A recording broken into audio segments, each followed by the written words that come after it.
Assalamualaikum warahmatullahi wabarakatuh.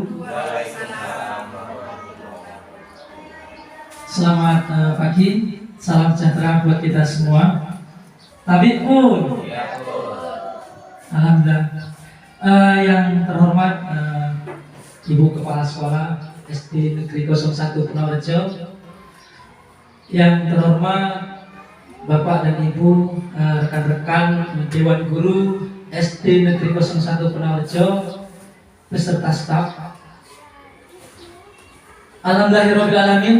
Mari kita panjatkan puji dan syukur ke Allah Subhanahu wa Ta'ala, yang mana pagi hari ini kita diberikan kesempatan untuk berkumpul dalam acara berbagi modul 1.1, yaitu budaya positif, program aksi nyata guru penggerak angkatan 5 dalam keadaan sehat walafiat, tak kurang suatu apapun. Salawat serta salam semoga tetap tercurahkan kepada junjungan kita Nabi Muhammad SAW, yang selalu kita nantikan syafaatnya di yaumil akhir. Amin ya rabbal alamin. Baik Bapak Ibu, saudara sekalian, izinkan saya memperkenalkan diri ya. Jadi alhamdulillah saya mengikuti kegiatan pendidikan guru penggerak angkatan 5 Kabupaten Tulang Bawang, mewakili kecamatan Banjarmargo. Kebetulan ada kami berdua, ada saya dan rekan kami. Ini profil saya. Next. Pandi Ahmad Sutrisno, kemudian calon guru penggerak angkatan 5 Kabupaten Tulang Bawang, dengan fasilitator Bapak Dr. Andes Haji Muhammad Hasim MPD. Kemudian ada pengajar praktik Ibu Suparti SPD. Baik Bapak Ibu, dalam hal ini saya ingin berbagi aksi nyata, yaitu tentang budaya positif. Dalam hal ini latar belakangnya yaitu penanaman karakter pada murid harus dilakukan dengan berkesinambungan agar menjadi sebuah kebiasaan. Tantangan yang harus dihadapi pada masa yang penuh dengan kecanggihan teknologi yaitu kurangnya sikap yang baik pada murid dan warga sekolah, mendorong adanya kegiatan pembiasaan yang perlu dilaksanakan. Bukan hanya kecerdasan akademik yang kita inginkan, namun kecerdasan emosi dan kecerdasan sosial yang ingin dibangun agar tercipta generasi yang berimpak dan berintek. Maka dari itu peran dari guru untuk memberikan teladan atau contoh yang baik bagi muridnya, yaitu variasi kegiatan yang dilaksanakan untuk membentuk karakter murid, adanya pendampingan dari kepala sekolah selaku manajer agar setiap kegiatan dapat dilaksanakan sesuai dengan rencana. Kemudian evaluasi dari setiap kegiatan pembiasaan untuk melihat kekuatan dan kelemahan dari setiap kegiatan itu sendiri, sehingga dapat menentukan langkah yang sesuai dengan keberhasilan pembiasaan tersebut. Dalam arti apa Bapak Ibu di sini? Pembiasaan yang diambil adalah budaya positif. Budaya positif itu sendiri adalah kegiatan-kegiatan positif yang sudah membudaya, yang sebetulnya kegiatan ini sudah sering, bahkan setiap hari kita laksanakan, namun hanya beda istilah. Di sini diistilahkan adalah sebagai budaya positif. Dengan tujuan apa? Kegiatan-kegiatan positif ini bisa kita terapkan kepada peserta didik, kemudian kita lestarikan, kita tularkan kepada sesama rekan guru, seperti itu. Artinya kita diharapkan dapat membentuk suatu budaya positif yang kita terapkan, kemudian kita lestarikan untuk mencapai generasi murid kita yang berintak dan berintek. Seperti itu Bapak Ibu. Jadi melalui kegiatan pembiasaan ini memiliki 3 tujuan. Yang pertama yaitu menumbuhkan budaya positif dalam bersikap disiplin, tanggung jawab, mandiri, sopan santun pada murid maupun semua warga sekolah. Yang kedua, yaitu terciptanya lingkungan belajar yang kondusif dan nyaman. Yang ketiga, terbentuknya generasi yang cerdas akademi, sosial, dan emosi. Nah, ini tujuannya Bapak Ibu. Untuk tolak ukurnya, di sini tolak ukur keberhasilan budaya positif. Yang pertama yaitu disiplin waktu dari murid dan semua warga sekolah. Itu yang pertama. Kemudian yang kedua, terjalinnya hubungan yang harmonis antara guru, murid, wali murid, komite sekolah maupun semua warga sekolah. Yang ketiga, kegiatan belajar berjalan sesuai dengan keteraturan yang ada. Keempat, karakter dan sikap sopan santun dan saling menghormati kepada murid kepada guru dan sebaliknya, seperti itu. Dukungan yang kami butuhkan yang pertama yaitu dari kepala sekolah, dari rekan sejawat yaitu Bapak Ibu semuanya berkesempatan hadir pada kesempatan ini. Kemudian kepada orang tua, wali murid, murid, penjaga sekolah, komite, semua warga sekolah itu tentunya menjadi faktor pendukung keberhasilan dari program ini.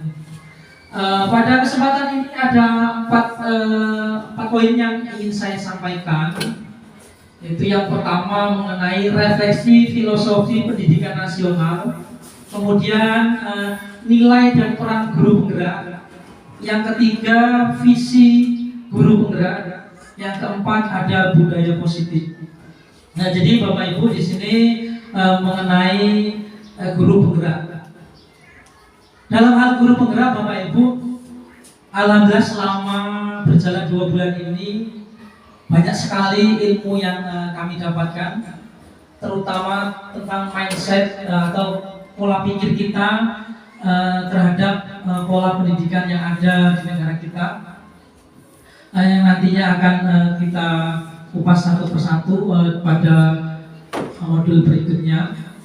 Jadi saya hanya ingin menyampaikan pesan dari Bapak Menteri, artinya yang kami dapatkan. Di guru penggerak ini sangat berkaitan langsung dengan kurikulum merdeka, Bapak Ibu. Yang sudah kita ketahui bahwasanya kurikulum merdeka sudah diimplementasikan di sekolah-sekolah, yaitu khususnya di Kecamatan Banjarmargo, sudah dimulai dari kelas 1 dan kelas 4. Nah, sangat baik sekali jika nantinya dari rekan-rekan di sini bisa mengikuti seleksi rekrutmen angkatan ke-7 kemarin ya. Angkatan ke-7 alhamdulillah ada rekan kita yang sudah mendaftar. Dan harapan saya di angkatan 8 ini Bapak dan Ibu rekan-rekan sekalian bisa tergerak hatinya untuk mengikuti kegiatan pendidikan guru penggerak.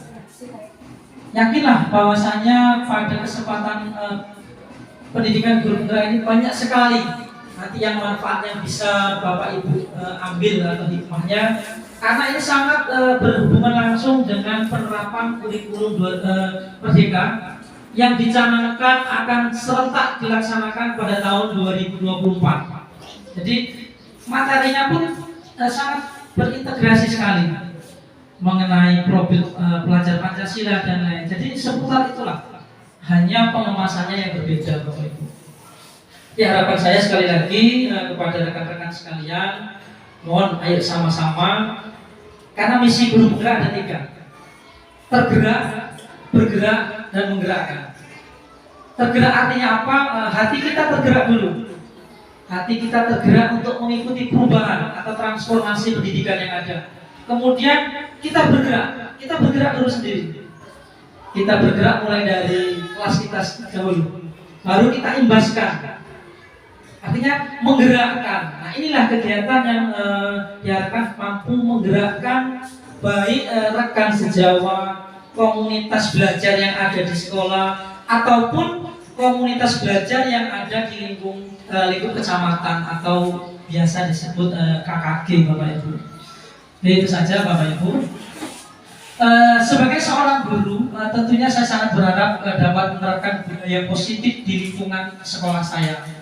Selama ini banyak sekali upaya yang dapat menerapkan, baik berupa tindakan, hukuman, penghargaan ataupun konsekuensi yang diterapkan oleh guru untuk memberikan motivasi ekstrinsik serta pendekatan penggunaan posisi kontrol maupun segitiga restitusi yang membangun motivasi intrinsik pada murid.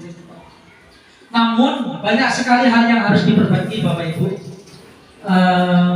karena untuk menjadi guru yang menuntun murid sesuai dengan cita-cita Bapak Pendidikan kita, Ki Hajar Dewantara, yang ada tadi di bagian pertama dan modul 1, yaitu kemudian memahami nilai dan peran guru penggerak, itu ada di modul 1.2.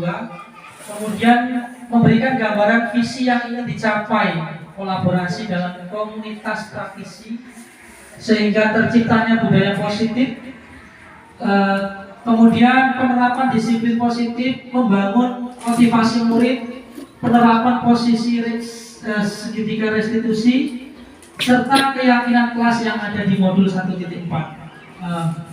Yang pertama Bapak Ibu, refleksi filosofi pendidikan nasional, artinya pandangan Ki Hajar Dewantara tentang pendidikan nasional. Nah, di sini ada pertanyaan pemantik Bapak Ibu. Yang pertama, apa yang ada dalam pikiran Bapak Ibu sekalian untuk memutuskan kita ini menjadi seorang guru? Nah, ini saya mohon refleksinya dari Bapak Ibu. Boleh satu orang untuk menyampaikan pendapatnya. Jadi apa sih motivasi yang ada, pikiran yang ada pada Bapak Ibu itu untuk memutuskan bahwa Bapak dan Ibu ini mengambil profesi sebagai seorang guru? Nah, monggo Bapak Ibu. Silakan. Bisa.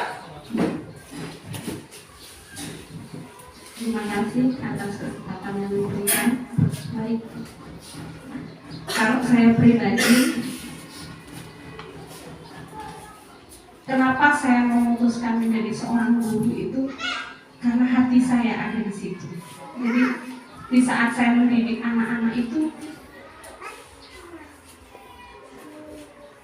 saya rasanya tuh bahagia saja gitu. Bahagia, tidak ada tekanan, tidak ada paksaan, senang gitu, hanya senang menjadi seorang pendidik.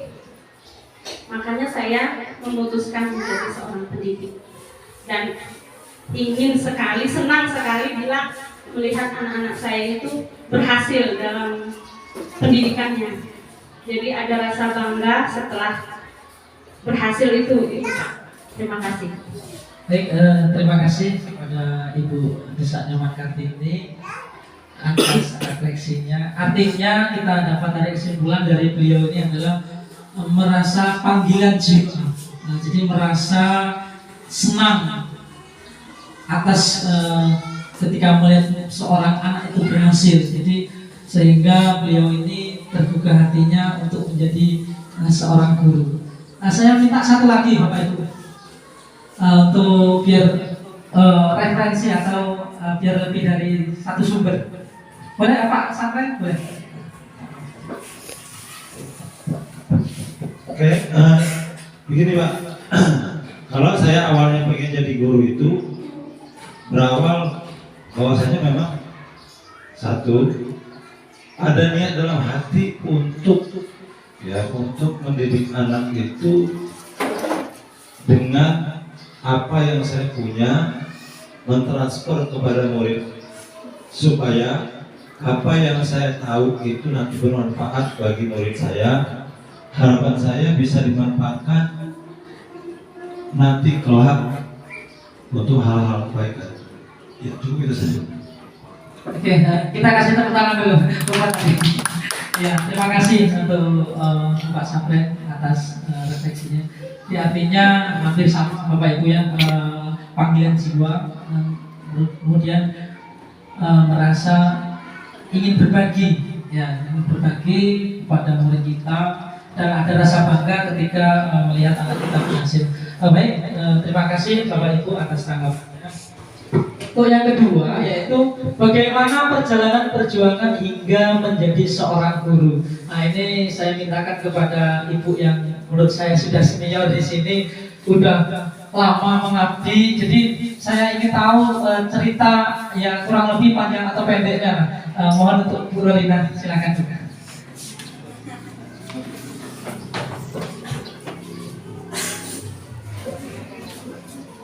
Terima kasih atas waktu dan tempat yang diberikan kepada kami. Untuk pertanyaan yang kedua, bagaimana perjalanan perjuangan hingga sampai menjadi seorang guru? Ya, sangat sulit ya Pak ya. Terlebih saya pribadi, saya lulus tahun 84 SPG dari Medan, dari Bali G. Ingat dulu di zaman saya SD terus ke SMP sampai ke SPG, liku seorang guru ada enaknya ada susahnya. Nah, dari itu timbullah perasaan saya, kalau saya, karena saya ini tidak tipe seorang petani ya, udah itu timbullah perasaan saya kalau saya nanti di sini tetap saya akan diajak ke ladang gitu ya. Akhirnya saya ada niat, kebetulan ada paman di Tanjung Karang, komunikasi dengan beliau seorang yang ini yang pegawai transmigrasi, ada informasi, ya udah datanglah ke Tanjung Karang, nanti akan saya bukakan untuk seorang guru. Seperti dia pernah kan memanggil saya kan, ya udah, oke. Akhirnya saya Pak jalan sendiri ke Tanjung Karang, jalan sendiri tanpa tahu di mana letaknya Tanjung Karang, karena baru pertama itu saya mengenal Tanjung Karang itu katanya luas, ada ini dan itu. Itu dari Medan langsung? Iya Pak, dari Medan langsung. Oh, Begitu saya terima ijazah bulan 6 tahun 84 itu, saya berangkat bulan 6 itu.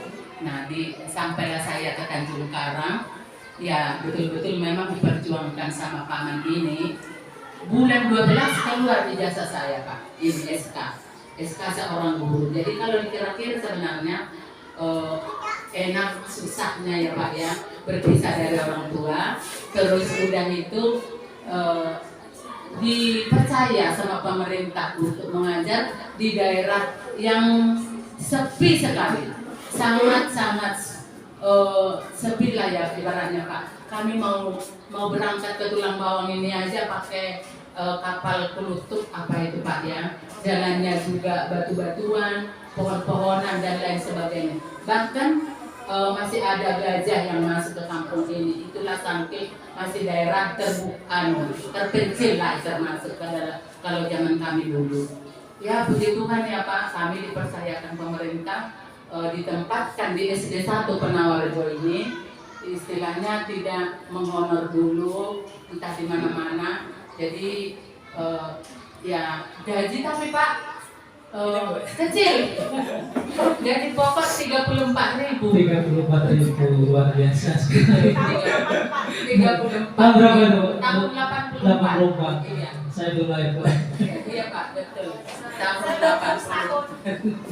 34.000. Jadi ya itulah yang dipergunakan. Ada panggilan untuk penataran, ada panggilan untuk ini dan lain sebagainya. Itulah yang kami pergunakan demi untuk melaksanakan tugas dari negara. Karena di situ kita begitu sudah lulus siap ditempatkan di mana-mana katanya. Jadi kita harus mengikuti janji kita itu kan Pak. Nah, dan juga saya begitu sudah melihat SD ini, nanti ke depan pasti akan ramai.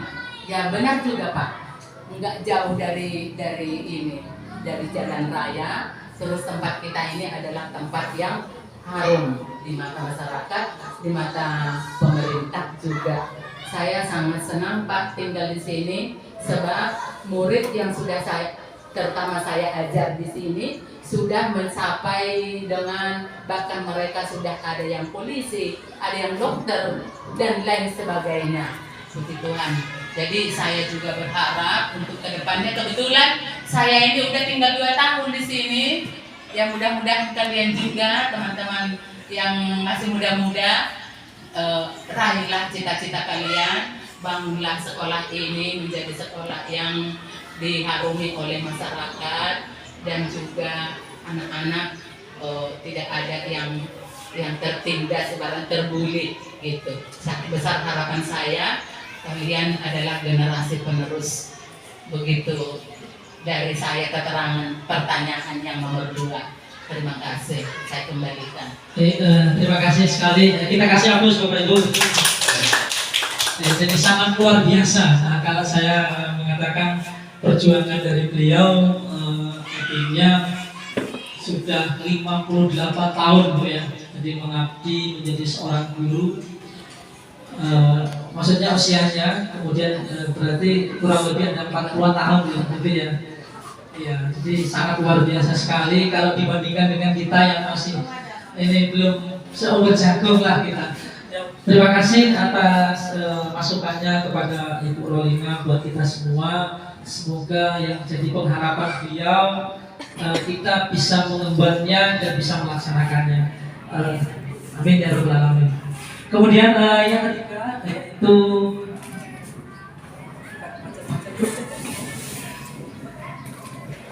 yang ketiga yaitu menurut Ki Hajar Dewantara, sebagai seorang pendidik itu menuntut tumbuh atau hidupnya kekuatan kodrat pada anak agar dapat memperbaiki lakunya, bukan dasarnya. Jadi artinya apa Bapak Ibu di sini? Jadi Ki Hajar Dewantara itu mengibaratkan seorang pendidik itu adalah seorang petani. Jadi ibarat kita ini adalah seorang petani Bapak Ibu. Di petani itu kalau menanam padi, ya yang buahnya akan tetap padi. Kita tidak bisa memaksakan kita menanam padi, tumbuhnya terus jagung misalnya. Nah ini yang harus merubah mindset kita. Jadi tugas seorang guru itu adalah menuntun dan memperbaiki lakunya. Artinya kita tidak bisa memaksakan kehendak kita. Misalnya di dalam kelas kita, si Andi dia pintar matematika, kemudian si Budi dia lemah pada matematika, dia mungkin pandai menghafal untuk pelajaran yang lain. Jadi di sini tidak bisa kita mensamaratakan Bapak Ibu. Si A dan si B harus sama-sama hafal berkalian A 1 sampai 100 misalnya.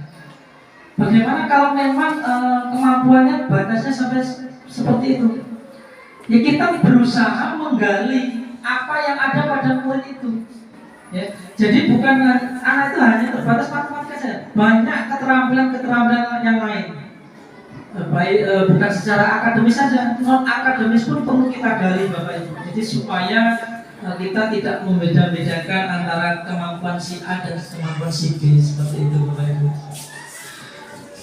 Kemudian menurut filosofi pendidikan nasional menurut Ki Hajar Dewantara itu ada 3 semuanya.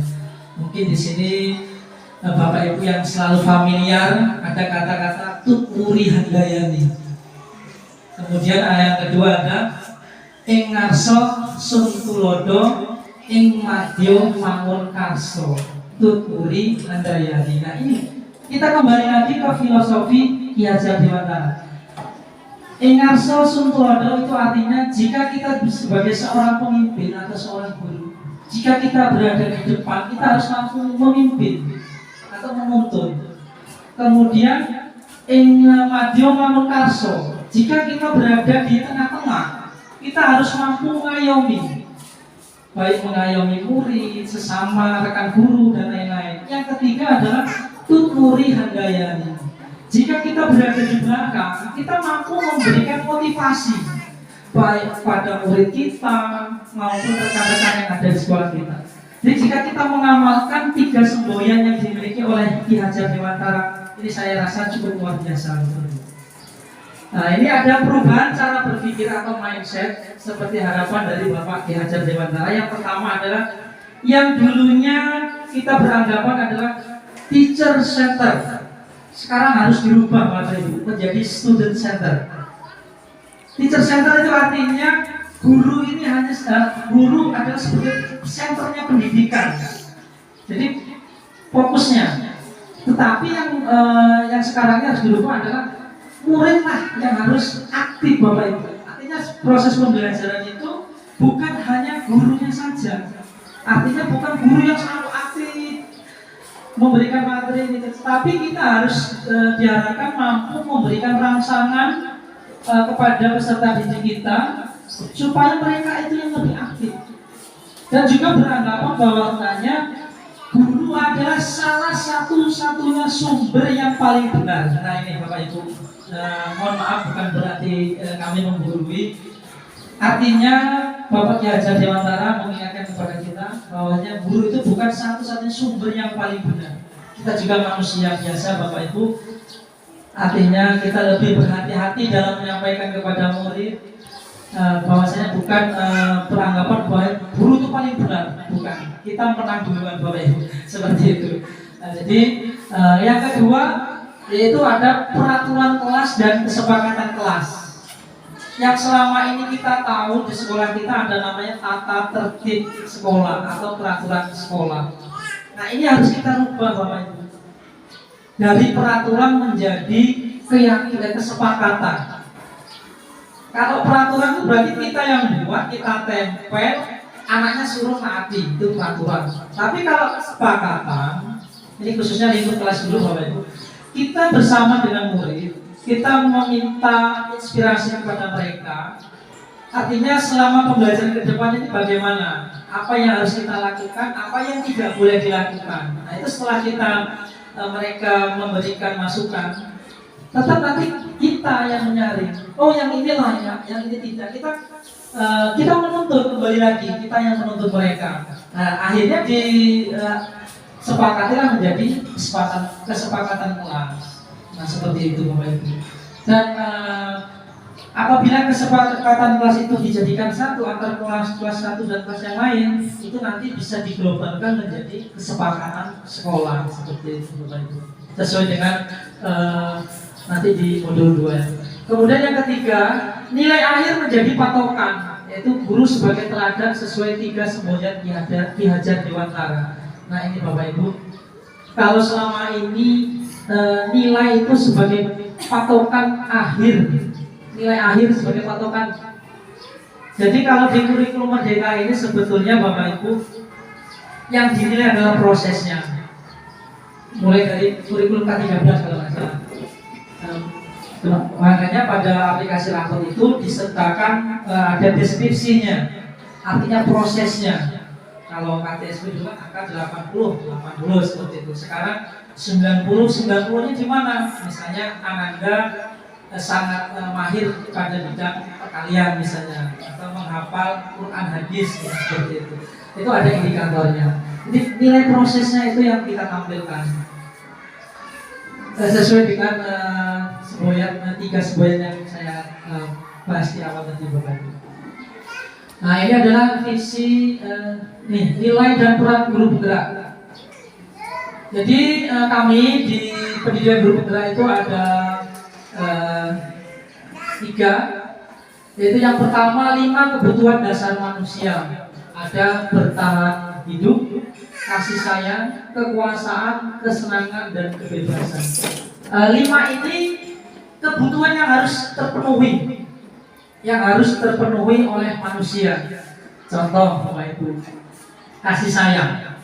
Misalnya di kelas kita ada anak yang bandel Bapak Ibu. Ini terkadang tanpa kita sadari Bapak Ibu, anak tersebut ingin diperhatikan. Cobalah nanti Bapak Ibu perhatikan anak-anak yang di kelas. Jika ada anak Bapak Ibu salah satu yang super aktif, misalnya nakal, jika kita telusuri Bapak Ibu, sebetulnya anak ini kemungkinan besar memang kurang perhatiannya di rumah, sehingga dia mencari-cari sesuatu supaya dapat perhatian. Ini tidak jauh beda yang saya alami Bapak Ibu di rumah, misalnya anak saya sendiri. Kalau bapaknya lagi sibuk, misalnya ibunya lagi sibuk, biasanya dia mencari-cari sesuatu kesalahan supaya dia itu diperhatikan. Tapi kalau kita tidak memahaminya, yang timbul hanya emosi. Namun ketika kita pelajari, oh iya ternyata memang anak ini minta diperhatikan seperti itu, tidak jauh beda dengan murid kita. Nah itu salah satunya kebutuhan. Jika kelima kebutuhan dasar ini tidak terpenuhi Bapak Ibu, yaitu inilah tugas kita. Anak itu butuh kalau bertahan hidup mungkin ini orang tuanya lah di rumah Bapak Ibu. Kemudian kekuasaan, kekuasaan terkadang anak ini juga ingin menjadi pemimpin misalnya di kelasnya seperti itu. Kemudian kesenangannya ini kejiwaan anak ini kita buat senang. Yang penting anak itu senang dulu. Kalau anak sudah senang pelajaran apapun, insya Allah akan mampu diserap oleh mereka. Kebebasan, nah ini artinya apa? Kebebasan ini bebas namun ada batasnya Bapak Ibu ya. Kita perlu memberikan kebebasan kepada anak dalam hal belajar. Artinya apa? Di dalam pendidikan guru penggerak, jadi mindset pendidikan itu harus berubah, yaitu memberikan kebebasan belajar kepada siswa. Artinya kita menghamba pada murid, bukan artinya kita menyembah, tapi kita lebih memperhatikan kebutuhan belajar yang diharapkan oleh murid kita, Bapak Ibu. Contoh, si A memiliki misalnya tingkat kecerdasan yang lebih rendah ketimbang si B. Nah ini instrumen yang kita berikan juga seharusnya kita sesuaikan Bapak Ibu.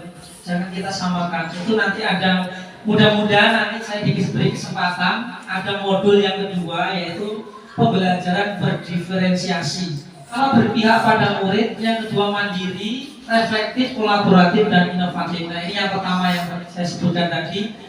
Kita harus berpihak pada murid. Kita harus memperhatikan gaya belajar murid yang diinginkan itu seperti apa. Jadi kita tidak harus muluk-muluk di dalam kelas, tidak boleh. Kita bisa ajak jalan-jalan, kita bisa langsung keluar ruangan, kita demonstrasi langsung tumbuhan, hewan, atau ke tempat-tempat usaha dan lain-lain. Supaya apa? Bervariasi seperti itu. Kemudian mandiri ini menciptakan siswa yang mandiri. Apabila ada tugas nggak perlu kita opiak-opiak. Pernah kemarin saya mencoba di kelas saya, ada kelas 6 itu, saya kasih matematika 1 jam pelajaran, saya biarkan tidak mengerjakan, saya biarkan. Saya lanjut lagi. Berjalan jam kedua, tetap nggak dikerjakan. Kemudian sampai hampir istirahat baru dapat 1 nomor dari 4 nomor. Nah ini menjadi PR kita semua Bapak Ibu. Artinya anak-anak kita masih kurang dalam hal kemandirian, baik mengerjakan tugas, kemudian piket juga masih kita ingatkan seperti itu. Nah ini menjadi PR kita bersama untuk menanamkan kita memberi contoh. Kita memberikan contoh sikap kemandirian seperti apa. Itu kalau murid, kalau guru ya seperti itu. Ya kita tahulah mandiri itu harusnya tanpa disuruh kepala sekolah misalnya kita sudah buat perangkat pembelajaran. Kemudian tanpa adanya supervisi kita sudah menyiapkan alat peraga. Itu namanya mandiri Bapak Ibu. Berkolaborasi reflektif. Nah ini reflektif ini yang paling sangat baik kita lakukan. Artinya di setiap akhir pembelajaran kita itu diharapkan oleh pemerintah untuk selalu membuat refleksi atas pembelajaran yang sudah terlaksana. Contohnya kita membuat PTK, Bapak Ibu. PTK itu adalah salah satu contoh refleksi. Oh, bagaimana sih pembelajaran saya ini berhasil atau tidak menggunakan PTK, Bapak Ibu. Penelitian tindakan kelas. Di situ ada tingkat keberhasilan. Saya rasa di sini mohon maaf, yang sudah PGSD ya terutama, mungkin yang lain juga mohon maaf bukan apa-apa. Pasti juga sudah mengalami melakukan atau membuat laporan PTK. Itu ada refleksinya Bapak Ibu seperti itu. Kemudian kolaboratif, inilah yang dinamakan kolaboratif. Kita saling berkomunikasi dengan rekan sejawat. Kita ada kendala di kelas, kita bertanya yang lebih senior. Kemudian bertanya sesama jenjang, misalnya seperti itu. Kemudian kita berkolaborasi dengan kepala sekolah tentang kendala-kendala yang ada di kelas kita seperti itu. Kemudian inovatif. Nah, inovatif ini artinya seorang guru dituntut atau diharapkan memiliki pola atau yang inovatif. Kita menciptakan sesuatu hal yang baru, berkreasi, berinovasi mengenai bagaimana sih pendidikan ini supaya maju, pembelajaran di kelas saya ini supaya berhasil seperti apa, dengan menciptakan alat-alat peraga misalnya. Kemudian metode-metode pembelajarannya jangan satu-satu aja, ceramah aja misalnya, atau misalnya hanya di dalam kelas. Kita boleh kita misalnya kita sewa proyektor seperti ini, kita buat medianya dulu di laptop, kita buat di rumah. Nah, kita sampaikan kepada murid itu, insya Allah karena anak SD ini apa ya, lebih tertarik dengan hal-hal yang baru, kemudian yang mereka anggap itu adalah seperti permainan misalnya. Bisa kita belajar sambil bermain, Bapak Ibu. Yang kita lihat sekarang anak-anak ini ahli TikTok, Bapak Ibu. Sebetulnya TikTok ini bisa dimanfaatkan untuk pembelajaran. Seperti yang kita lihat yang di-share oleh Ibu Kepala Sekolah, TikTok dimanfaatkan untuk membuat misalnya gerakan-gerakan hafalan. Itu bisa, Bapak Ibu. Saya yakin anak-anak sangat tertarik dengan hal itu. Nah, tentunya itu juga harus kita saring, Bapak Ibu, mana yang kira-kira bagus untuk kita sampaikan atau tidak, seperti itu. Yang kedua, peran guru penggerak. Yang pertama yaitu sebagai pemimpin pembelajaran. Ya, seperti kita ini, guru penggerak sebagai pemimpin pembelajaran setidaknya di kelasnya. Kemudian diimbaskan kepada sesama rekan guru atau ke lingkup kecamatan, kabupaten maupun yang lainnya. Menggerakkan komunitas praktisi. Nah, ini yang tergolong agak sulit, Bapak Ibu. Menggerakkan. Ya, kita aja belum bergerak, gimana mau menggerakkan? Itu kan disebutnya tergerak, bergerak, dan menggerakkan.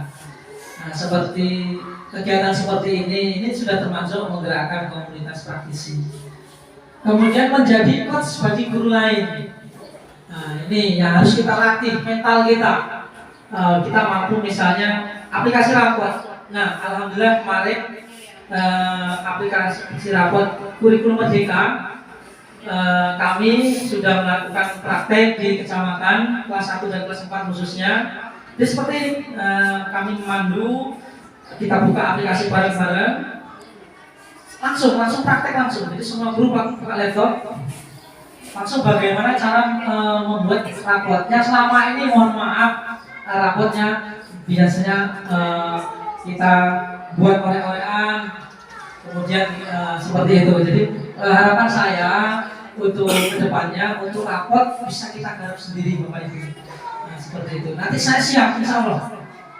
Apabila diperlukan K13 mau kurikulum merdeka, kita sama-sama belajar, Bapak Ibu. Seperti itu. Kemudian mendorong kolaborasi antar guru. Nah, ini tugas berat kami dari guru penggerak. Itu antara kelas 1 misalnya ada 2 guru nih. Nah, ini harus kita memberikan motivasi supaya saling bertukar pikiran. Kendala apa, kemudian meminta solusi, dan seperti itu. Mewujudkan kepemimpinan murid. Nah, ini satu PR buat kita. Mewujudkan kepemimpinan murid ini bisa kita lakukan beberapa kegiatan. Misalnya seperti kegiatan upacara. Kita latih mereka menjadi pemimpin upacara. Kemudian PBB misalnya, pramuka dan lain-lain. Ini harapan saya kita gerakkan lagi ya, pramuka yang ada di sekolah kita, Bapak Ibu. Setuju nggak, Bapak Ibu? Setuju, alhamdulillah. Ini adalah visi guru penggerak. Nah, guru penggerak ini walaupun bukan kepala sekolah, Bapak Ibu, kita itu diharapkan memiliki misi. Nah, karena sebetulnya misi sekolah itu dibuat berdasarkan rapat. Ya, jadi bukan kepala sekolah yang menentukan misi. Kita dikumpulkan warga sekolah dari perwakilan siswa, perwakilan wali murid, guru, komite, kita kumpulkan. Kita sumbangsi, menyumbang visi apa yang kita miliki. Jadi kalau kita sendiri memiliki visi, itu bisa kita ajukan di forum tersebut, sehingga terciptalah sebuah visi sekolah. Nah, bagaimana untuk mendapatkan visi yang baik? Ini ada dua langkah. Yang pertama ada paradigma IA atau inquiry apresiatif. Itu ada dikemukakan oleh David Kofrider ya. Itu pada tahun 2005 dan 2006 oleh Nobel dan Miss Grant. Nah, bagaimana sih Bu apresiasi inquiry apresiatif itu? Itu memiliki 5 langkah Bapak Ibu, yaitu disingkat sebagai bagja. Untuk menentukan sebuah misi itu tidak semena-mena misalnya menciptakan anak didik yang berintek dan berimpak misalnya. Tidak seperti itu Bapak Ibu, ada 5 langkahnya. Yang pertama adalah dari bagja itu B-nya buat pertanyaan, kemudian ambil pelajaran, gali mimpi, jabarkan rencana atau eksekusi. Nah, buat pertanyaannya artinya kita memiliki misi apa? Apa sih yang akan kita buat tuangkan dan misi kedepannya sekolah itu seperti apa? Kemudian yang kedua ambil pelajaran. Untuk mewujudkan misi itu kepada siapa? Kita mencari sumber-sumbernya itu kepada siapa saja. Kemudian yang ketiga itu gali mimpi. Artinya mimpi seperti apa sih sekolah yang Bapak Ibu dambakan untuk kedepannya sekolah ini seperti apa? Itu mimpi kita. Kemudian yang ketiga adalah jabarkan rencana. Kita buat rencana. Kalau misalnya kita sudah punya mimpi seperti ini, bagaimana sih cara mewujudkannya? Nah, kemudian eksekusinya kapan? Kapan kita mau mempraktekannya kapan? Seperti itu. Jadi barulah nanti terwujud sebuah visi yang dimiliki oleh seorang guru seperti itu. Sebelum masuk ke budaya positif, Bapak Ibu, saya ada permainan yang jaga kantor. Nah, ini untuk melatih fokusnya, sebentar Pak. Nah, untuk fokus kita sebentar. Nah, ini Bapak Ibu. Kita main tebak-tebakan dulu Bapak Ibu ya. Bisa kita lihat ke layar semuanya. Nah, kita bisa baca Bu, merah, hijau, coklat, putih, biru, kuning. Nah, ini warna apa Bapak Ibu? Putih ya tadi ya. Nah, ini hitam karena background kita. Ini hitam. Warna apa Bu? Hijau. Coklat. Ini biru kamu. Ungu Bapak Ibu. Nah, ini mana kamu? Hijau. Ini? Stop. Apa ini? Hijau. Tapi tulisannya coklat. Harus masuk Bapak Ibu. Ini ungu. Ini? Bukan merah ya? Bukan. Tulisannya merah. Ini hijau. Ini ungu. Putih. Ini adalah putih. Ini coklat. Ini kuning. Hijau. Oke, terima kasih Pak. Tepuk tangan dong Bu, biar kita semangat. Nah, jadi itu adalah melatih antara otak kiri dan otak kanan. Otak kanannya membaca coklat, warnanya hijau. Jadi biar kita lebih konsentrasi. Oke, terima kasih. Lanjut Bapak Ibu, untuk ini adalah budaya positif yang ingin mohon dukungannya dari Bapak Ibu yang ada di sini. Saya ingin membuat aksi nyata mengenai budaya positif yang sedikit banyak sudah kita laksanakan. Yang pertama ada disiplin positif, kedua teori kontrol, tiga teori motivasi, D hukuman dan penghargaan, E posisi kontrol guru, F kebutuhan dasar manusia, G keyakinan kelas, H segitiga restitusi. Next Pak.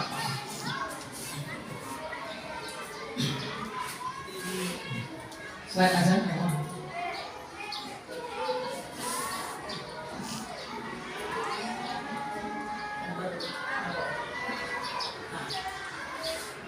Disiplin positif Bapak Ibu. Dalam budaya kita, mana kata disiplin dimana jadi suatu yang seorang kepada orang lain untuk mendapatkan kepatuhan, menghubungkan disiplin dengan ketidaknyamanan. Nilai kebajikan ada beberapa teori. Artinya disiplin itu adalah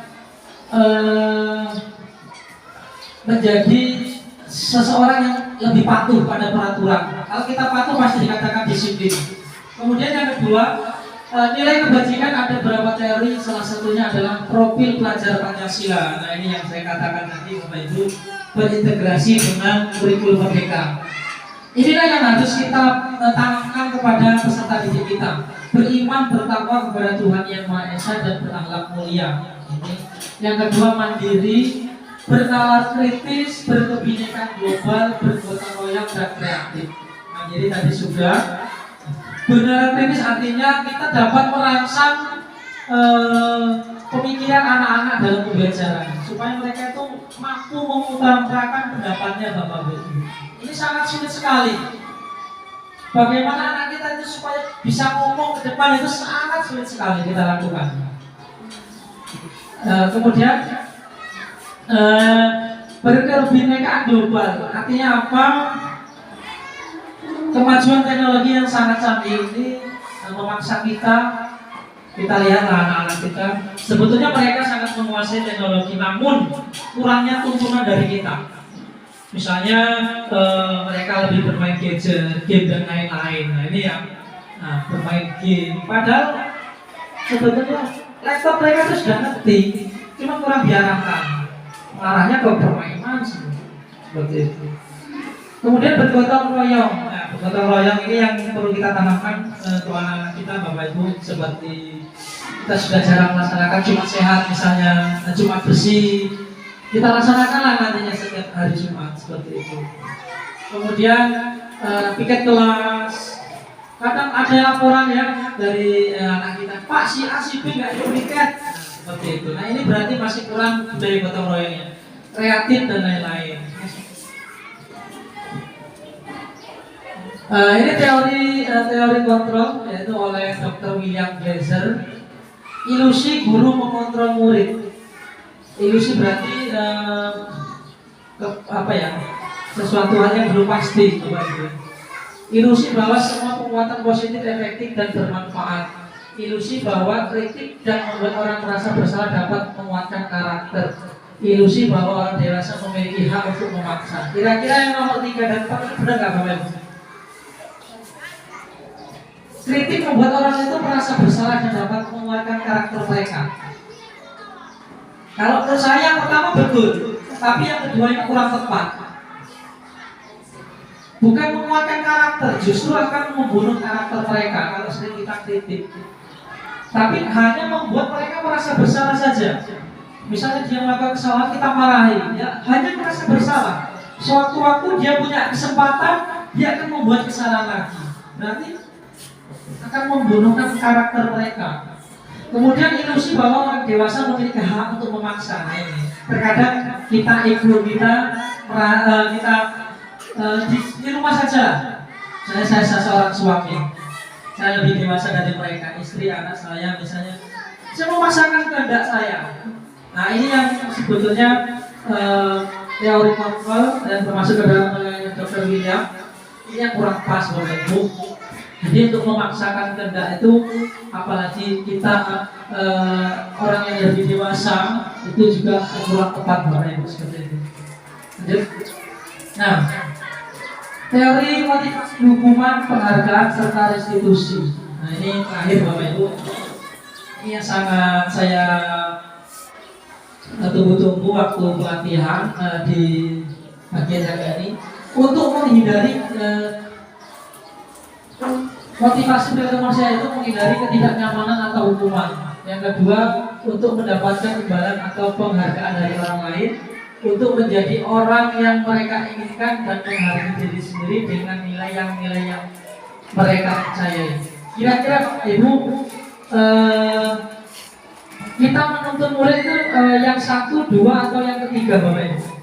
Kalau kita memberi motivasi kepada anak-anak kita. Misalnya anak kamu harus bangun pagi, Itu motivasi yang nomor 1, 2, atau 3 Bapak Ibu yang paling pas sebetulnya? Nomor 1, bukan nomor 3, nomor 2, nomor 3. Nah, jadi untuk nomor 1, nomor 2 ini saya rasa masih kurang pas Bapak Ibu. Lebih tepat lagi adalah yang ketiga. Kalau 1 dan 2 itu faktor ekstrinsik dari luar, tekanan atau paksaan. Tapi kalau yang ketiga ini faktor intrinsik dari diri mereka sendiri. Kalau mereka melakukan kebaikan berdasarkan paksaan dari orang lain, intimidasi, nah itu masih keperaturan Bapak Ibu. Tapi kalau udah poin yang ketiga ini, mereka atas kesadaran mereka sendiri. Mereka melakukan kebaikan itu atas dasar perilaku sendiri atau faktor intrinsik. Nah, next. Nah ini keyakinan kelas pembentuk. Mengapa keyakinan kelas? Mengapa tidak peraturan kelas saja? Nah, ini kita bahas di awal nanti Bapak Ibu. Dimohon kita sama-sama mempraktikkan setelah ini Bapak Ibu. Kita membuat keyakinan kelas yang kita tempel di kelas supaya anak-anak itu hafal. Harus bersifat lebih abstrak, yaitu lebih rinci dan konkret. Keyakinan kelas berupa pernyataan universal atau global.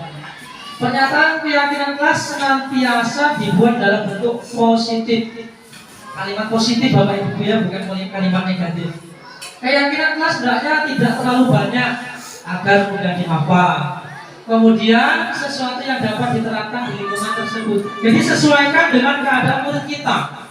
Kita buat peraturan keyakinan itu harus sesuai dengan keadaan. Hendaknya ikut mengkontribusi dalam keyakinan kelas lewat kegiatan atau curah pendapat. Nah ini tadi kita ambil dari mereka, jangan dari kita sendiri. Kemudian bersedia meninjau kembali keyakinan kelas dari waktu ke waktu. Jadi sambil berjalan, apabila ada yang kurang kita bisa tambahin seperti itu. Nah ini posisi kontrol seorang guru berdasarkan segitiga restitusi itu ada 5. Kebetulan kemarin saya sudah praktik yang sudah saya buat di YouTube, nanti bisa Bapak Ibu lihat untuk segitiga restitusi. Yang pertama, posisi kita itu ketika menghadapi murid kita yang salah atau melanggar peraturan keyakinan kelas kita, ini posisi apa yang selama ini Bapak Ibu lakukan? Saya ingin mendengarkan dari rekan-rekan sekalian. Apakah sebagai penghukum, pembuat rasa bersalah, sebagai teman, posisi kontrol atau pemantau, atau sebagai manajer? Misalnya kelasnya Pak Kardi.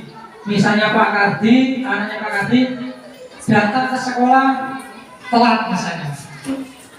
Nah, biasanya apa Pak ini yang tanggapan Pak Kardi sebagai seorang guru ada muridnya yang telat Pak? Terima kasih. Tanggapan saya, kalau ada murid yang telat, itu kita nasihati, kita gali permasalahannya di mana, kok sehingga dia bisa datang telat. Itu sebagai acuan kita bahwasanya ke depan kita bisa menasihati, kita beri langkah-langkah supaya ke depan tidak diulangi lagi. Demikian teman-teman. Terima kasih, sangat apresiasi sekali untuk satu kasus. Kemudian misalnya Pak Bundoro nih, Pak ya, misalnya ada anak murid Pak Bun yang berkelahi nih. Ya, anak itu muakalnya luar biasa, suka ngajak temennya berantem. Ya, ini bagaimana Pak tanggapan kita Pak? Monggo. Terima kasih. Ya, menurut saya ya, apabila ada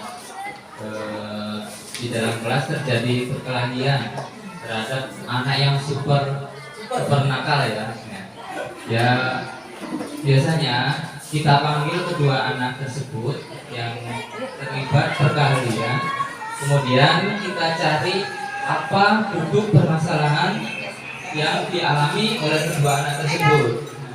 Terus kita kasih nasihat ya, nasihatnya yang membuat anak tersebut untuk tidak mengulangi lagi hal tersebut dan ya apa namanya memberikan motivasi yang positif terhadap hal-hal yang mengakibatkan perkelahian tersebut. Ya, mungkin demikian pendapat dari saya. Baik, terima kasih kepada Pak Sugiantoro. Jadi menurut dua kasus yang terjadi pada Bapak Ibu sekalian, di sini kita kembali lagi ke 5 posisi kontrol ini Bapak Ibu. Jadi posisi kontrol ini ada 5. Yang pertama pemukul. Pemukul itu seperti apa Bapak Ibu? Misalnya muridnya Bu Mega datang, nggak pakai sepatu. Nah, langsung kita menghakimi di depan temannya. Kamu nggak pakai sepatu, silakan pulang. Ya, sekolah harus rapi. Kamu ingat peraturan sekolah harus pakai sepatu dan lain-lain. Karena kamu nggak mematuhi, kamu silakan pulang. Nah, itu berarti posisi penghukum Bapak Ibu. Yang kedua misalnya si A tidak mengerjakan PR, kamu sini, langsung kamu keluar ambil sikat, ambil ember, kamu bersihkan WC. Nah, itu artinya posisi kita sebagai penghukum Bapak Ibu. Yang ketiga, yang kedua membuat rasa bersalah. Ini kan seperti apa Bapak Ibu? Misalnya anaknya Pak Sapren. Anaknya Pak Sapren misalnya dikasih tugas matematika nggak kerjakan, malah ngobrol sama temannya sebangku. Pak Sapren datang mendekati anak tersebut. Hei, Ani, kenapa kamu nggak kerjakan soal TK? Nggak bisa Pak. Saya masih mau main Pak. Nah, kalau membuat rasa bersalah, apa yang dikatakan oleh Pak Sapren? Ani, tolong hargai Bapak. Bapak dari tadi sudah mengajar di depan, capek, mulutnya sudah kering, omongannya Bapak kering. Masa iya kamu tega sama Pak Sapren?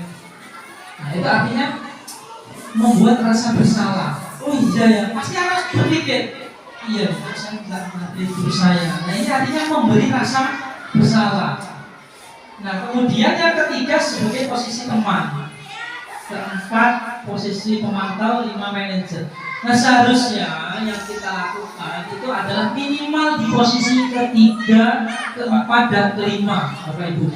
Janganlah kita walaupun saya sendiri Bapak Ibu terkadang masih menggunakan posisi 1 dan posisi 2. Apalagi dengan ya pengalaman saya yang sangat minim ini Bapak Ibu, baru beberapa tahun saja masih 1 dan 2 itu yang harus saya lakukan. Tetapi di pendidikan guru penggerak ini terbuka hati saya mendapatkan sebuah motivasi, setidaknya itu di posisi ketiga kita sebagai teman.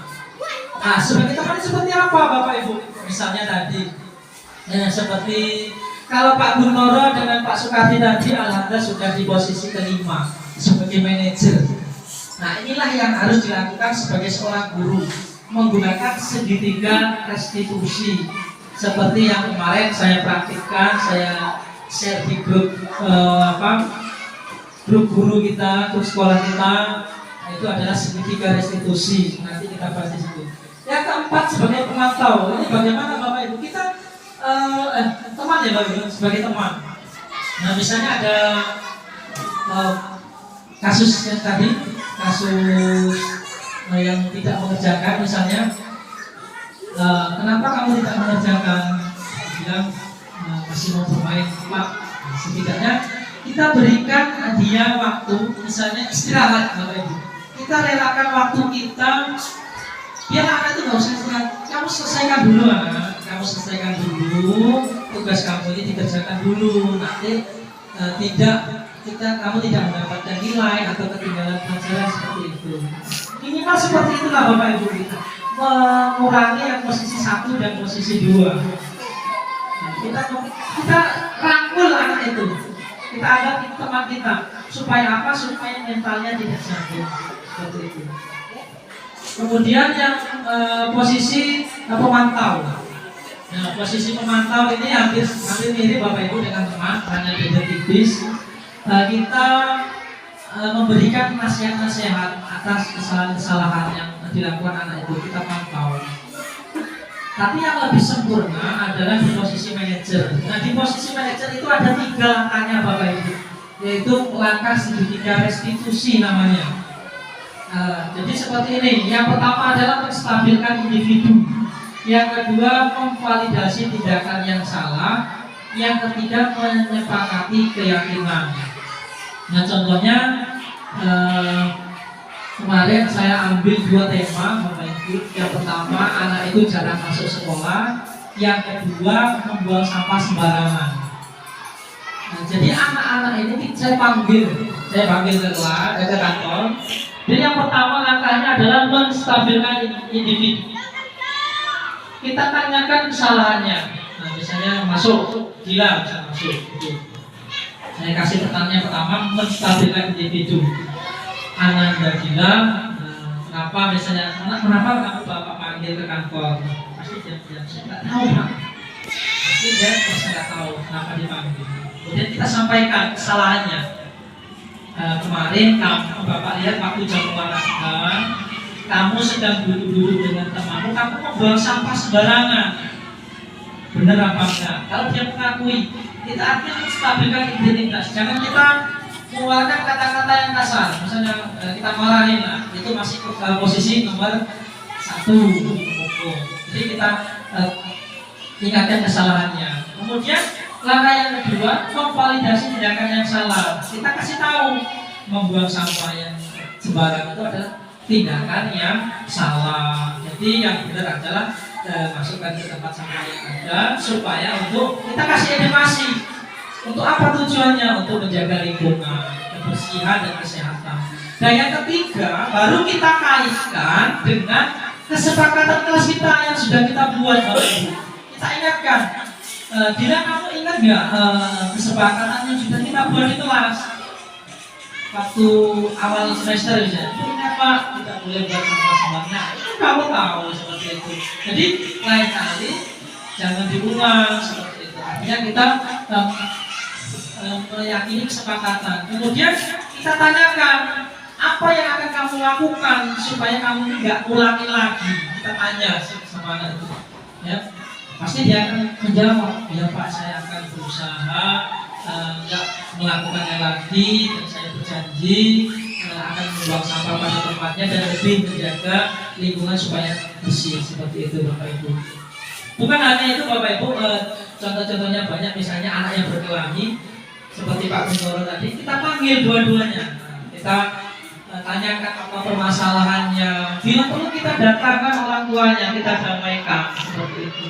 Jadi mudah-mudahan kita bisa melaksanakan ini. Minimal kita berada di posisi ketiga, keempat atau kelima. Jangan lagi kita menggunakan posisi yang pertama ataupun kedua, karena ini sangat berpengaruh terhadap mental peserta didik kita, Bapak Ibu.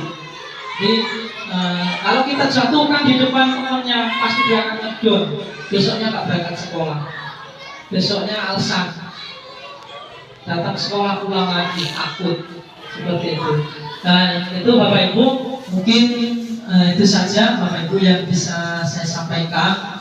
Kalau ada lagi lain waktu, kesempatan, saya sangat berterima kasih sekali. Saya ucapkan kepada rekan-rekan sekalian yang sudah berpartisipasi, berkolaborasi, menyampaikan inspirasinya. Saya ucapkan ribuan terima kasih. Mohon maaf sudah mengganggu waktunya, waktu sekalian mungkin yang nantinya bisa lanjut tugas lagi, yang harusnya leyeh-leyeh di rumah sekarang harus datang ke sekolah, menyita waktu, tenaga dan pikirannya. Saya ucapkan terima kasih, biar Allah Subhanahu wa Ta'ala, Tuhan Yang Maha Esa, yang dapat membalasnya. Terima kasih kembali pokoknya atas segala dukungan. Intinya saya tidak bisa bergerak tanpa dari adanya kolaborasi yang ada di sekolah ini. Saya ucapkan terima kasih kembali kepada seluruh yang sudah berpartisipasi, dukungan baik secara moral ataupun material. Mari sama-sama kita gerakkan sekolah kita ini menjadi sekolah impian kita, ya, sesuai dengan visi dan misi yang telah kita sepakati bersama. Sekian, kurang dan lebihnya saya mohon maaf. Akhir kata, billahi taufik wal hidayah. Wassalamualaikum warahmatullahi wabarakatuh. Waalaikumsalam warahmatullahi wabarakatuh.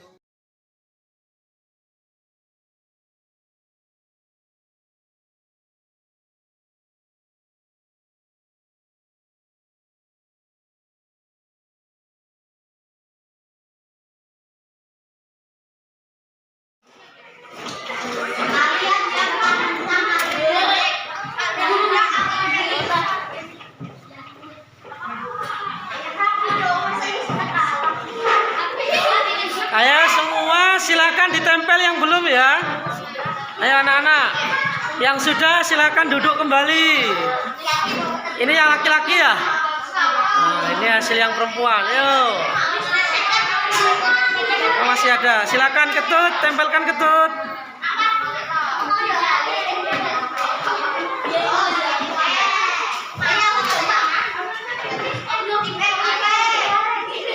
Ayo Dias, yang belum. Rizky. Itu ada yang jatuh, tolong diambil.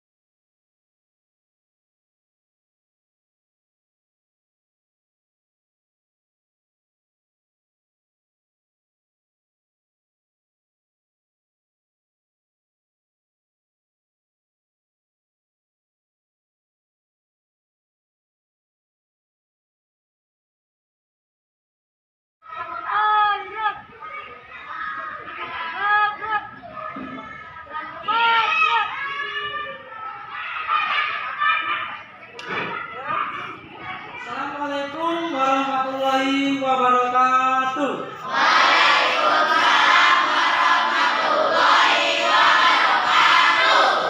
Selamat pagi anak-anak. Salam sejahtera buat kita semua. Tabik pun. Alhamdulillah. Gimana kabarnya hari ini? Pada pagi hari ini kita akan mempelajari nilai-nilai Pancasila yang terkandung pada nilai Pancasila, yaitu sila ketiga, keempat, dan kelima. Kemarin kita sudah mempelajari nilai-nilai yang terkandung pada sila pertama dan sila kedua. Ayo, siapa yang masih ingat untuk sila pertama? Ya, Pras. Apa Pras nilai pertama, Pras? Takwa terhadap Tuhan yang Maha Esa. Bagus. Kita kasih tepuk tangan dulu. Untuk sila yang kedua, apakah kalian masih ingat? Saya, Kak, Oke, siapa? Alfa, silakan. menghargai hak asasi manusia. Bagus sekali, kita kasih aplaus. Baik anak-anak, pada pagi hari ini kita akan membahas materi tentang nilai-nilai yang terkandung pada Pancasila, yaitu sila ketiga dan sila keempat. Tentunya kalian masih ingat bunyi sila ketiga. Ayo angkat tangan. Ya, Alfa. Apa Alfa? Persatuan Indonesia. Persatuan Indonesia. Lambangnya siapa yang masih ingat? Saya, Pak. Ya, Latif. Pohon beringin. Bagus, kita kasih tepuk tangan. Waalaikumsalam, Anda Dila. Kesini sebentar, Mak. Waalaikumsalam.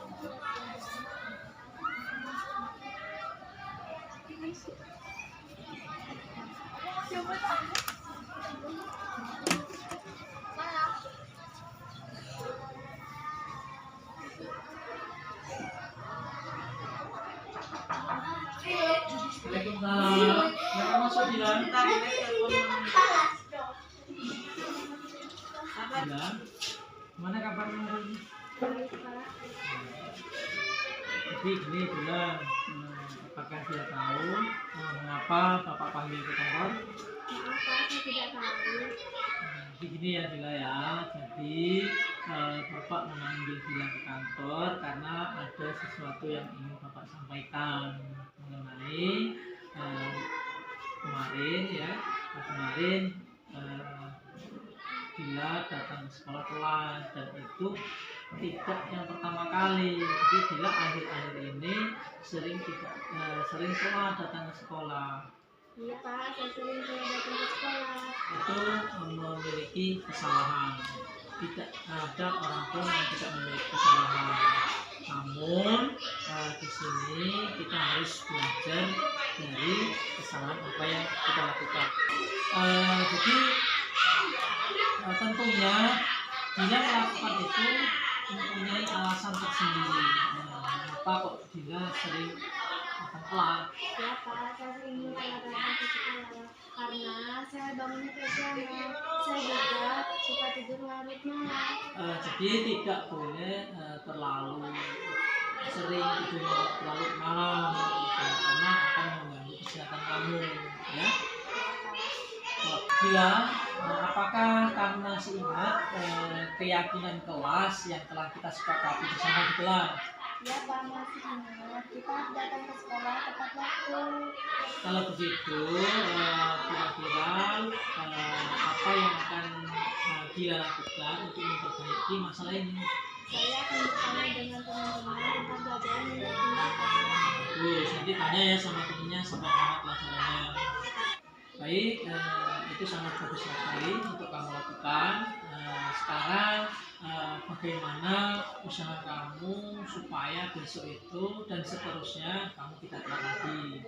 Ya Pak, saya akan datang ke sekolah tepat waktu dan saya berjanji akan lebih semangat belajarnya Pak. Baik, Bila, itu bagus untuk kamu lakukan. Jadi intinya semua orang itu mempunyai kesalahan dan kita harus belajar dari kesalahan itu sehingga kita dapat menjadi manusia yang lebih baik lagi. Baik Pak, terima kasih atas nasihatnya.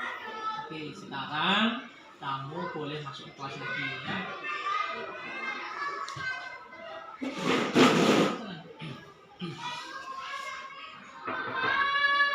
Waalaikumsalam, Dini, silakan masuk.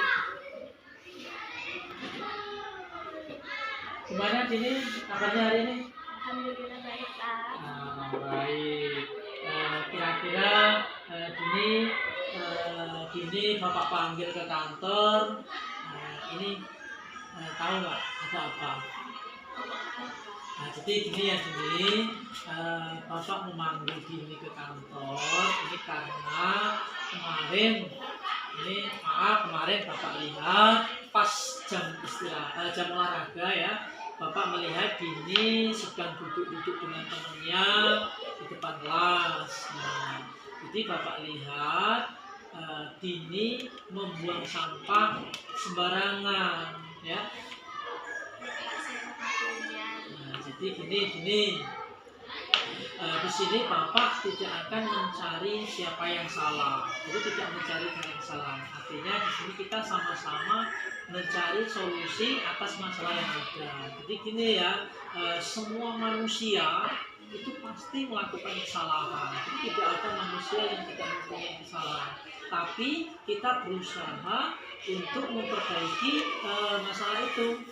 Ya Pak, saya kemarin terburu-buru mau masuk kelas. Gini, jadi membuang sampah pada tempatnya itu merupakan salah satu nilai-nilai budaya positif yang diterapkan oleh sekolah kita. Jadi jika Dini sudah membuang sampah pada tempatnya, artinya Dini ini bisa menjaga lingkungan sekolah kita. Ya, artinya kita sudah berpartisipasi untuk menjaga kebersihan lingkungan. Nah, kalau lingkungan kita bersih, otomatis warga sekolahnya pun akan sehat. Ya, jadi kalau bisa kita terapkan budaya positif itu di setiap waktu. Dini, apakah Dini masih ingat keyakinan kelas yang telah kita sepakati sebelumnya di sekolah? Ya Pak, saya ingat tidak boleh membuang sampah sembarangan. Kalau begitu, dengan adanya masalah ini, usaha apa yang akan Dini lakukan untuk memperbaiki masalah ini? Saya akan membuang sampah pada tempatnya Pak. Baik ya, jadi untuk lain kali kita akan membuang sampah pada tempatnya ya. Jadi hal itu sangat baik untuk yang dilaksanakan. Bapak sangat mengapresiasi mengapresiasi, sangat menghargai usaha yang akan dilakukan ini. Semoga untuk kedepannya ini bisa lebih baik lagi ya. Baik Pak, terima kasih atas nasihatnya Pak. Jadi tetap semangat ya. Sekarang Gigi boleh kembali ke pasar. Terima kasih Pak.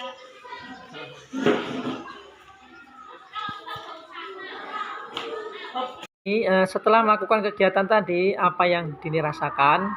Setelah saya melakukan kegiatan tadi, saya merasa senang karena Pak Pandi membantu saya.